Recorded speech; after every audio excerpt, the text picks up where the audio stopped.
আবারও পাকড়াও আফগান নাগরিক। ভুয়ো নথিতে আসল পাসপোর্ট আসছে। ভারতের পাসপোর্ট তৈরি করেছে কলকাতাতেই পাকড়াও আফগান নাগরিক।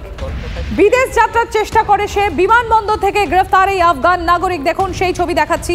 এবি ওয়াহাব যাকে গ্রেফতার করেছে, ইতিমধ্যে গ্রেফতার করা হয়েছে।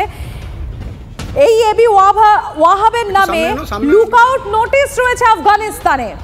রঞ্জিত রয়েছেন আমাদের সঙ্গে। রঞ্জিত, যার নামে লুকআউট নোটিশ সেই দেশে থাকলো, এই দেশে সে নথিপত্র দিয়ে পাসপোর্টও তৈরি করলো, আবার বিদেশেও চলে যাওয়ার চেষ্টা। দেখো, শুধু এই দেশে নয়, একদম কলকাতার মধ্যে বসবাস করছে, বউবাজারে থাকছে, তার নাম রয়েছে, তার নামে লুকআউট নোটিশ রয়েছে। আফগান নাগরিক, কিন্তু নাম বাড়িয়ে ভারতীয় পাসপোর্ট বানিয়ে বিদেশ যাত্রা করার সময় কিন্তু ঠিক কলকাতা বিমানবন্দরে তাকে আটক করেছে অভিবাসন দপ্তর।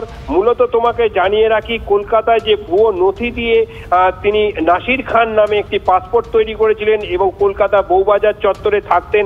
এছাড়া তার আফগান পাসপোর্ট রয়েছে, যাতে উল্লেখ রয়েছে তার নাম হচ্ছে এবি ওয়াহাব, এবং সেই পাসপোর্টের ভিত্তিতে তার নামে লুকআউট নোটিশ রয়েছে। শুধু একটি পাসপোর্ট নয়, তার কাছ থেকে আফগানের আরো দুটি পাসপোর্ট পাওয়া গেছে।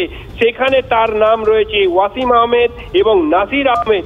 এই আফগান কিন্তু যে নাগরিক, তিনি কিন্তু স্বীকার করেছেন তিনি কাবুলের বাসিন্দা এবং গতকাল রাতে সিঙ্গাপুর এয়ারলাইন্সে করে তিনি কলকাতা থেকে কুয়ালালামপুর যাওয়ার পথে কিন্তু অভিবাসন দপ্তরের হাতে গ্রেফতার হয়েছেন। এবং এই মুহূর্তে সে কিভাবে নাসির